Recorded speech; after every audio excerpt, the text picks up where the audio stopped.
시청자 여러분 안녕하십니까? 출발 성공 투자 박민영입니다. 네, 안녕하세요. 김영롱입니다. 일단 오늘 새벽 마감된 뉴욕장 모두 올라선 채 거래를 마쳤습니다. 대형 기술주 중심의 강세 움직임 시장에 힘이 돼줬고 국채금리가 2년물, 5년물, 10년물까지 모두 다 올라서면서 은행주도 오르는 흐름 확인이 됐죠. 전기차주의 랠리도 있었고요. 이 분위기 우리 장이 좀 이어받아줄 수 있으면 좋겠네요. 그러게요. 이런 온기가 쫙 퍼져야 시장 전체가 올라가고 그리고 무엇보다도 우리 개인 투자자분들의 마음이 좋아지는 건데 지금 우리 지난 며칠간 우리 시장을 보면 사실 테마군을 잡기가 쉽지는 않았었거든요. 네. 그리고 참 안 오른다라는 종목들이 계속 안 올라주다 보니까 뭔가 올라도 오른 것 같지 않은 그런 느낌, 그리고 시장 막판에 힘이 빠지는 느낌을 많이 받긴 했습니다. 미국 증시의 훈풍을 받고 우리 증시도 좀 전반적으로 빨간불을 켤 수 있을지 한번 지켜봐야 될 텐데요. 그래서 어제 급등했던 종목들, 그리고 좀 앞으로 기대해 볼 만한 종목군들 어디가 있을지 오늘 이 부분을 저희가 중점적으로 한번 브리핑도 하고 전략 짜보도록 하겠습니다. 네. 먼저 어제 급등했던 종목군들, 그리고 오랜만에 말한 종목군 한번 브리핑을 해주시죠. 네, 일단 어제 홍콩장에서 어떤 특정 종목이 급락하며 거래 정지 상황에 들어갔습니다. 바로 우시바이오라는 업체인데 네. 뭐 야오밍바이오, 우시바이오 다양하게 불리고 있습니다. 홍콩장에서 어제 32%까지 내리기도 했었는데 결국 22%로 거래 정지가 됐었죠. 이 업체가요, 지난달에도 12월 달에도 한번 20% 정도 크게 밀렸던 적이 있었습니다. 이때 당시에 미국의 블랙리스트에 우시바이오가 올라갈 수 있다라는 이야기 속에 주가가 떨어졌었는데 어제도 비슷한 맥락의 이슈로 하락이었습니다. 무슨 내용이었는지 들여다볼게요.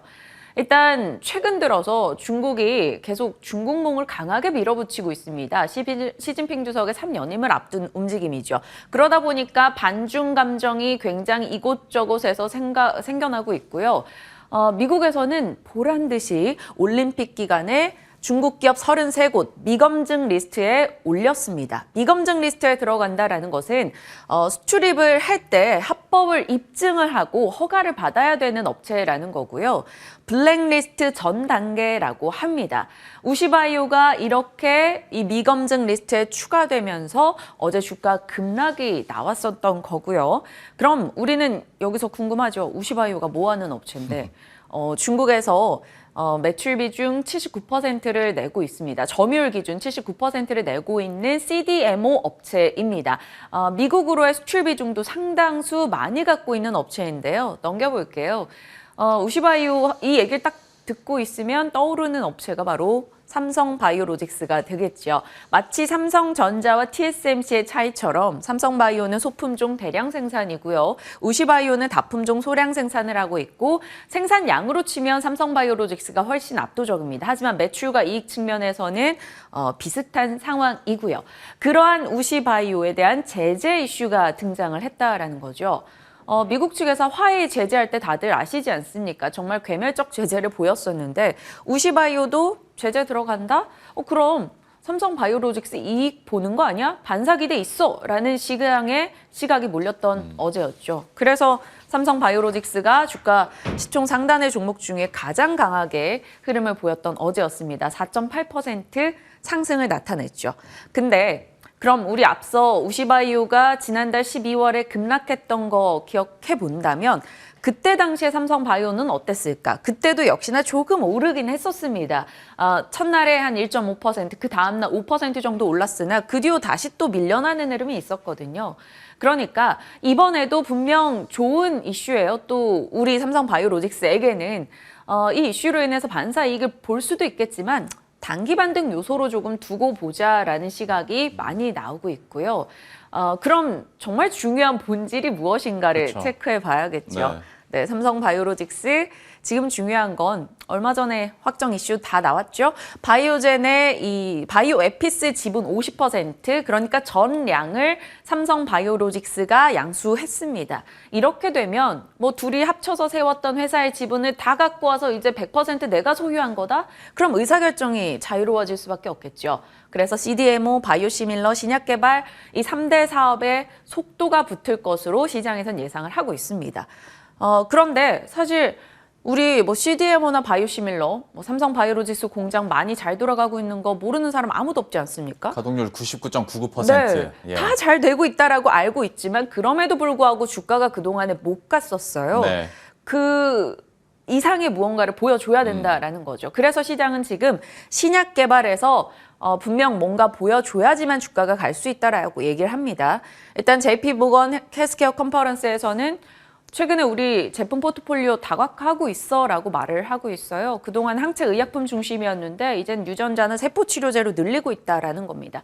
신약이 나올 수 있다라는 기대 하에서 우리 증권가에서는 어느 정도 보고 있는지 넘겨보시죠.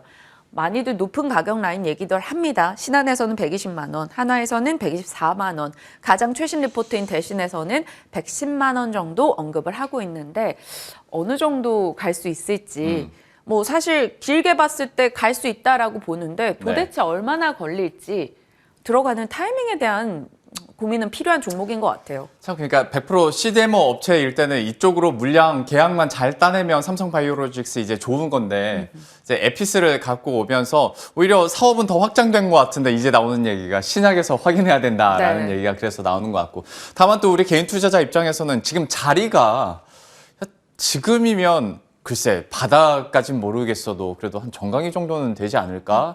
그러면 지금 살만하지. 80만 원대에서 한 110만 원까지만 가져도 나쁘지 않겠다라는 생각은 드는데 또 이쪽으로 우리가 지금 관심을 갖는 게 맞는 것인지 잠시 후에 전문가와 함께 이야기를 한번 해보도록 하겠습니다. 네. 오랜만에 삼성바이오로직스 살펴봤고요. 저희가 최근 들어서 특히 유창희 대표와 좀 자주 다시 한번 얘기를 했던 게 항공주였거든요. 그래서 여기에 대해서 약간 다른 결의 브리핑을 한번 해보도록 하겠습니다. 일단 지금 항공주가 왜 매력적인지 이거는 그냥 간단하게 말씀을 드릴게요. 항공운임 같은 경우에 최근 들어서 주요 노선 급등을 하고 있고 그리고 우리 같은 경우에도 어떤 농약 및 의약품하고 진단키트의 항공 수출이 계속 늘어나고 있습니다. 특히 이 파란색 바가 그렇게 크진 않지만 진단키트 쪽으로의 수출, 항공 수출이 늘어나다 보니까 어느 정도 항공 화물 부문에서의 실적을 방어해준다라는 거죠. 그리고 그 다음 장. 여객장으로 봤을 때도 물론 지금 해외여행을 갑자기 막 갈 수는 없겠습니다만은 이제 점차 미국에서도 포스트 팬데믹 이거 논의한다라고 얘기를 하고 있고 우리도 언젠가는 해외여행을 갈 거라면 지금 여객 부분도 앞으로 좋아질 일밖에 없다라는 거죠. 파란색 바를 보셨을 때 국내 여객 급격하게 늘어나는 거 보실 수가 있을 테고 국제 여객도 조금씩 늘어나고 있죠. 물론 아직 뭐 오미크론에 대한 확산세가 늘어나다 보니까 국제 여객 쪽으로는 예상치가 약간 하향 조정되고 있긴 합니다만은 지금이 너무 안 좋으니까 여기에 대해서도 긍정적인 포인트들이 나오는데 오늘 하고 싶은 주된 포인트는 이제 다음 장부터 있습니다. 대한항공과 아시아나항공의 기업 결합과 관련해서 지난 12월에 공정거래위원회가 독과점 해소 조치 여기에 대한 심사 보고서를 두 항공사에 전달을 했었습니다. 그때 당시에 담겼던 내용이 운수권을 재배분하든 슬롯을 반납하든 그리고 시장에서 나왔던 게 가격에 대한 상한까지 지어주지 않을까라는 얘기들도 나오긴 했었는데요.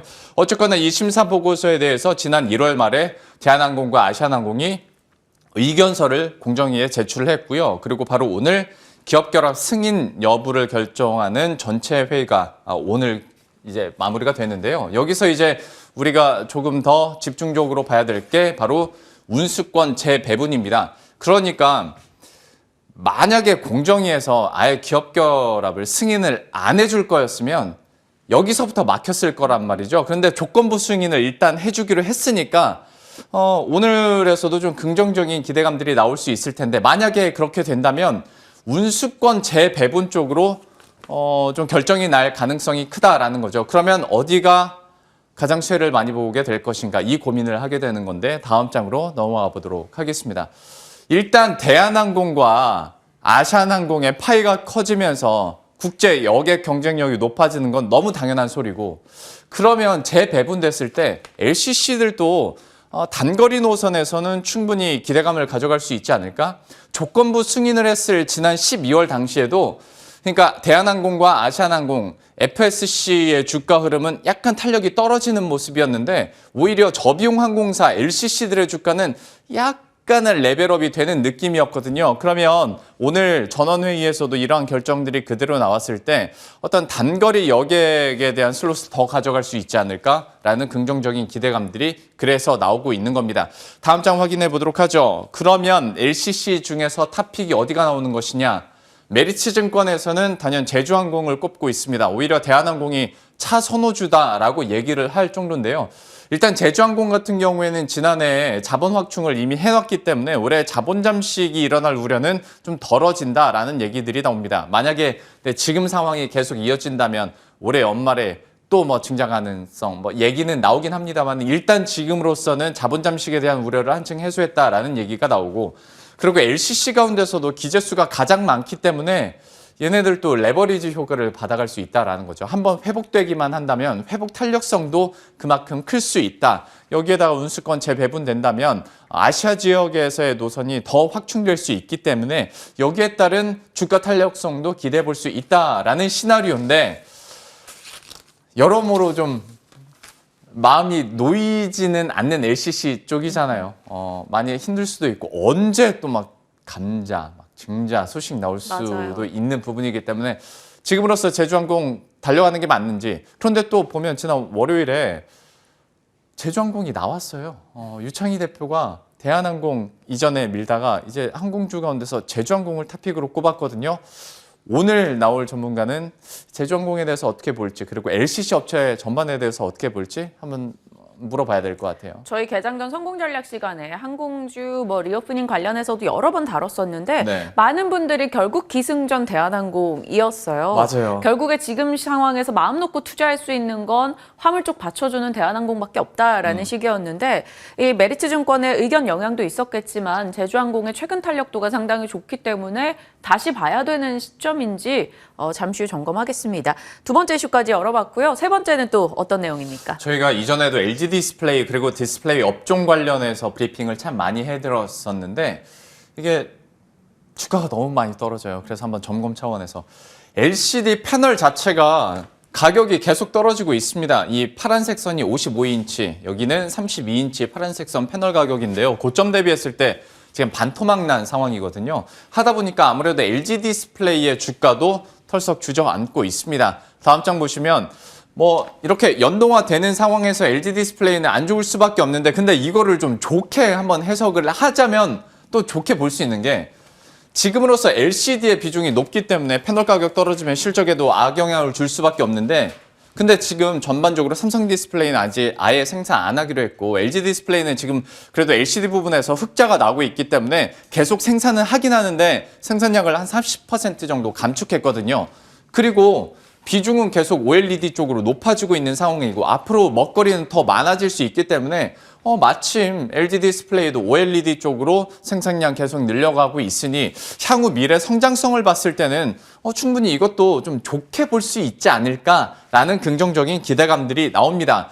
그리고 게다가 다음 장 보시면 LG 디스플레이 같은 경우에 고점 대비 한 35% 빠진 상황이거든요. 네.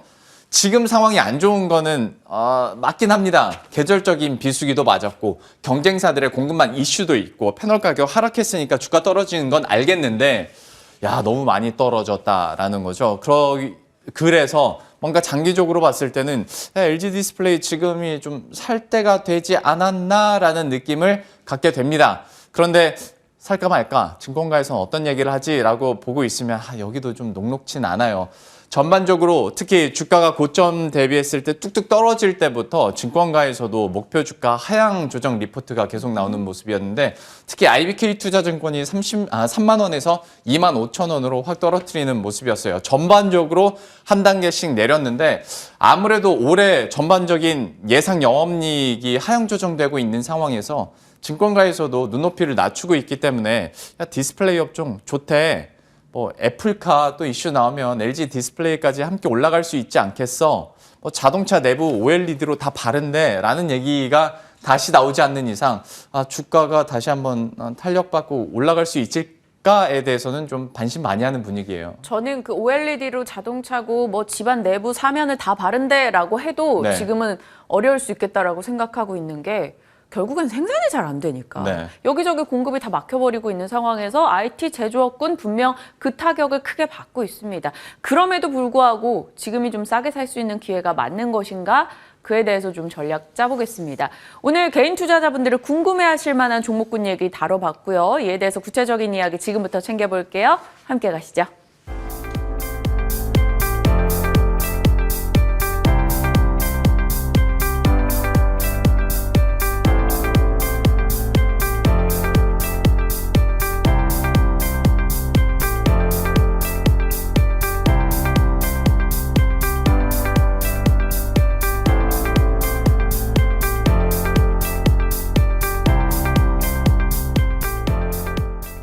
예, 그러면 앞서 언급드렸던 종목들 어떤 투자 의견과 전략 나올지 오늘 이분과 함께 이야기 나눠보도록 하겠습니다. 김진만 팀장과 함께합니다. 어서 오십시오. 네, 안녕하세요. 안녕하세요.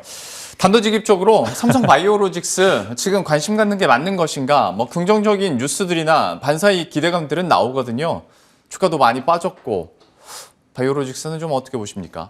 바이오로직스 되게 좋은 기업이고 앞으로 성장성도 굉장히 좋은데 보시면 삼성 바이오로직스 가끔씩 급등할 때가 있는데 저는 단기적인 투자에는 굉장히 부적합한 기업이 바로 삼성 바이오로직스라고 보시면 좋을 것 같고 사실 저점에서 계속적으로 모아서 이제 나중에 정말 큰 수익을 내줄 수 있는 기업이 누구냐고 하면 당연히 삼성 바이오로직스라고 말씀드릴 수 있을 것 같은데 외형적 성장도 계속적으로 이루어지고 있고 매출과 영업이익도 계속 늘고 있는 기업이고 거기 추가적으로 공장도 계속해서 늘리고 있고 글로벌 이제 빅파마들과의 협업도 지속이 되고 있습니다. 그렇기 때문에 저는 삼성 바이오로직스는 정말 장기 투자에 적합한 기업이 바로 이제 이 기업이라고 보시면 좋을 것 같고요. 네. 팀장님 잠깐만요. 그러면 제가 네. 질문을 새로 다시 하겠습니다. 네.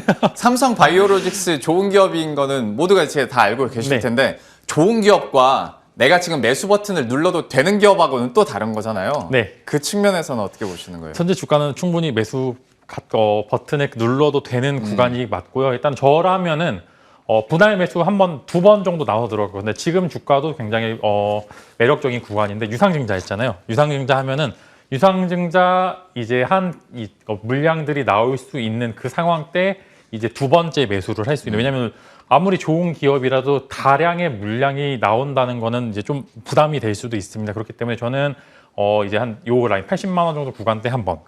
다음은 이제 유상증자가 이제 주식이 상장을 했었을 때 한 번, 두 번 정도 나눠서 매수를 한다면은 그래도 좋은 가격대에 가실 수 있을 것 같고요. 거기다 추가적으로 유상증자 가격대가 그렇게 비싸지 않기 때문에 3조라면 꽤 많은 유상증자인데도 주가는 바로바로 회복하는 모습을 보였기 때문에 저라면은 충분히 두 번 정도 나눠서 들어가기 적합하다라고 보시면 좋을 것 같습니다. 확실히 어떤 증자 이슈가 있었어도 돈을 어디에다 쓸지가 확실하기 때문에 네. 시장도 금방 소화를 해내는 모습인데 자꾸 꼬치꼬치 하나만 더. 네네. 물론 뭐 차트 기술적으로 우리가 뭐 분석하는 그런 시간은 아닙니다만은 우시바이오 때문에 그 반사이익 기대감으로 급등을 했지 않습니까? 네. 그러면 그 급등하고 나서 좀 메우는 기간도 나올 수 있단 말이죠. 네. 그러면 이거는 약간 이런 이슈에 따라서는 살짝 좀 피한 다음에 네. 본질적으로 들어가는 게 맞는 것인가에 대한 궁금증들이 있어서요. 그 급등 흐름 이후의 전략은 어떻게 보세요? 사실 급등이라고 하기에도 이렇게 많이 오르진 않았는데 저는 그래도 이제 이런 삼성 바이오로직스 부각을 받을 수 있다는 게 이제 보시면은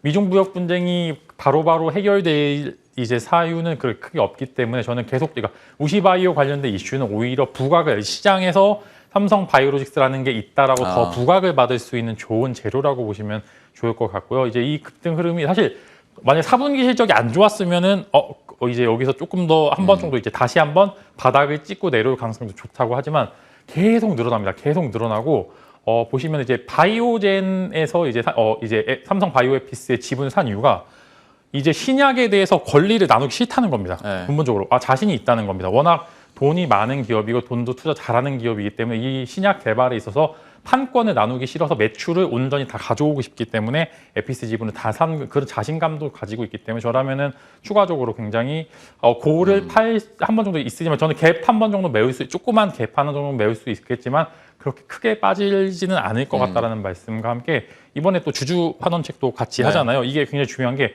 첫 주주 환원책을 하게 되면은 다음번에 웬만하면 또 해야 됩니다. 그 그렇죠. 이상까지는 그대로 해야 되고 만약에 주가가 올랐게 될 경우에는 더 많이 이제 해야 되기 때문에 저는 그 부분에 있어서 이 주주 환원책이 조금 더 플러스 요인도 같이 가지고 있다라고 말씀을 드리겠습니다. 어제 윗꼬리가 살짝 마음에 걸려서 네. 한번 추가적으로 질문을 드려봤습니다. 삼성바이오로직스 시간 좀 많이 할애해서 여러 질문 드려봤고요. 이어서 다음 종목은 항공주로 넘어가 보도록 할 텐데 저희가 항공주와 관련해서는 이야기도 자주 했었고 해서 오늘의 포인트는 그러면 어떤 대한항공과 아시아나항공 기업 결합과 관련해서 결국에는 결국 탑픽은 대한항공 얘기가 많으니까 이쪽으로 네. 계속 가는 게 맞는 것인지 주가 탄력성으로 봤을 때 오히려 더 기대되는 쪽은 뭐 LCC일 수도 있거든요. 둘 중에 하나라고 본다면 어느 쪽에 베팅하시겠어요? 저는 LCC는 좀 조심하셔야 되는 게 이제 보시면은 대부분 뭐 제주항공, 에어부산 다 에어서울 다 자본 부채가 굉장히 많습니다. 그렇긴 하죠. 네. 근데 이제 상장되어 있는 기업들이 가장 쉽게 자본금을 충당할 수 있는 게 바로 유상증자입니다. 유상증자는 주가가 올랐을 때 해야 되는 거고 무상증자는 주가가 저점일 때 할수록 기업에 조금 더 이제 돈을 좀 덜 쓸 수 있는 그런 상황인데 저라면은 지금 상황에서 가장 유상증자하기 적기라고 보기 때문에 상대적으로 저는 유상증자 리스크는 LCC들은 다 가지고 있다라고 보시면 좋을 것 같고요. 보통 한 이제 기업이 스타트를 끊으면 비슷하게 이렇게 이제 크게 바뀐 상황이 없는 단순 기대감으로 올랐을 때가 정말 쉽게 유상증자를 할 수 있는 기회가 많기 때문에 저는 지금 매도 타이밍 이걸 보고 LCC 같은 업종은 오히려 매도 타이밍이라 보고 정말 외형적 성장을 잘하고 있는 기업 이제 대한항공 같은 경우에는 화물에서 흑자를 잘 내고 있습니다. 근데 제가 공부 조금 해봤는데 화물에서 여객으로 전환되는 순간이 정말 돈이 더 많이 벌린다 하더라고요. 네. 오히려 이제 화물은 피크아웃 우려가 좀 있잖아요. 그 피크아웃 우려에서 이제 전환이 되는데 전환이 되는 여객 서비스가 훨씬 더 돈을 벌기 좋은 구조라고 좀 말씀을 드리기 때문에 저는 그래도 아무리 지금 뭐 최근에 들리는 이야기 조건부 결합해서 일부 노선을 LCC 쪽으로 좀 이전을 한다라는 기사도 많이 나오고 있는데 그렇다 하더라도 대한항공이 아시아나항공을 가져갈 수 있는 가져가는 베니핏은 조금 더 이제 시장에서 부각을 받기 좋다. 이것만 마무리가 된다면은 훨씬 더 훨훨 날아가기 좋은 기업이 무겁지만 대한항공이라고 좀 보시면 좋을 것 같습니다. 또 개인적으로 팀장님께서 한창 네. 잘 나갈 때 증자하는 거 아주 치를 떠시잖아요. 네, 정말 싫어합니다. 그래서 LCC에 대해서는 여전히 리스크가 남아있기 때문에 이거는 좀 조심하고 네. 오히려 좀 수익을 봤다면 수익 실현을 할 타이밍이다라고 얘기를 하면서 여전히 탑픽은 대한항공입니다. 특히 여객 쪽으로 화물이 여객 쪽으로 좀 이렇게 넘어가는 시점에서 더 탄력도를 높일 수 있다라는 얘기까지 했으니까요. 좀 쉬어가고 있는 대한항공 다시 한번 치고 올라가기를 한번 기대해 보도록 하겠습니다. 종목군들 이렇게 살펴봤고 이어서 코너 속의 코너로 넘어가 보도록 하겠습니다. 오늘의 집만 스픽은 아직 매수는 이르다라고 얘기를 해주셨는데 그러면 지금으로서 저점 확인 후에 공략해 볼 만한 종목은 어디가 있다고 보시는 거예요? 네, 이제 어제도 시장이 사실 오전에 되게 좋았거든요. 오전에 좋다가 이제 오후에 갑자기 미중 무역 분쟁 관련된 리스크가 나오면서 모두 다 연봉 네. 마감을 했는데 아직 이제 시장에서 해결된 게 없습니다. 이제 구체적으로 금리 인상된 관련된 이슈도 3월에 아직 존재를 하고요. 지금 현재 나오고 있는 4분기 실적을 봤었을 때 대부분의 기업들이 매출은 증가를 했는데 영업이익이 다 하락했습니다. 그만큼 원자재 가격들이 급등, 거기에 추가적으로 이제 운임 비용의 상승이 이제 제조업 기반으로 해서 해외 수출을 하는 우리 한국 기업 같은 경우에는 치명적인 리스크가 노출이 되어 있는 상황이 맞다고 저는 판단을 했고요. 이 부분이 해결이 되기 당분간은 이제 되게 단기적으로 해결되기 그렇게 쉽지 않은 과제들이기 때문에 아직은 저점 확인이 좀 더 필요하다라고 좀 보시면 좋을 것 같고요. 이제 뭐 최근에 뭐 부실공사 관련된 이슈도 굉장히 많은데 보통 기술적인 분석으로 봤었을 때 지수에 갭이 있으면은 그렇게 크게 매력도가 떨어지고 갭을 메워야지 즉 부실공사를 잘 메꾸고 가야지 조금 더 멀리 올라간다라고 좀 보시면 좋을 것 같기 때문에 저는 이제 지수에 이전에 너무 급락한 이래가 있어서 한 번도 갭이 다 있었습니다. 이제 코스피 같은 경우에는 2,668 정도, 그다음에 코스닥 같은 경우에는 870 정도의 두 개의 갭이 존재를 하는데 저는 이 갭이 메우고 가야지 조금 더 멀리 갈 수 있는 그런 부분이 존재를 한다라고 말씀을 드리고 있어요. 충분히 한국 시장을 끌어내릴 수 있는 요소들은 충분히 많기 때문에 만약에 이 갭을 메우게 된다면은 이제 저는 지수 레버리지를 한번 보시면 좋을 것 같고요. 지금 이제 코덱스 레버리지 같은 경우에는 이제 최근에 LG 에너지 솔루션으로 인해서 어느 정도 이 시점이 마무리되는 시점, LG 에너지 솔루션의 패시브 수급이 들어오는 그게 마무리되는 시점과 갭을 메우는 시점이 어느 정도 일치할 것으로 보이기 때문에 이 부분에 있어서 갭을 메운다면 코덱스 레버리지 혹은 코덱스 코스닥 150 레버리지를 공략을 해보신다면은 저점에서 괜히 이제 개별주를 잡게 되면은 지수 상승 시에 놓칠 수 있는 경우도 굉장히 많기 때문에 저라면은 이제 오히려 이제 이런 지수 추종 레버리지 공략을 통해서 수익률을 극대화할 수는 없지만 그래도 안정적으로 이제 지수 저점에서 잡아갈 수 있다는 매력도가 존재를 하기 때문에 저는 그 이제 지수 추종 ETF 특히 이제 레버리지를 공략을 해보시는 게 좋을 것 같다라고 말씀을 드리겠습니다. 가끔씩 전혀 생각지도 못한 이런 전략을 갖고 오실 때가 있어요. 오늘 ETF에 대해서 또 얘기를 해주셨으니까 한번 시장 전반에 대한 흐름들 그리고 탄력에 따라서 이익을 가져갈 수 있는 이 상품들 한번 기대해 보도록 하겠습니다. 오늘 김진만 팀장과 함께했습니다. 오늘 말씀 고맙습니다.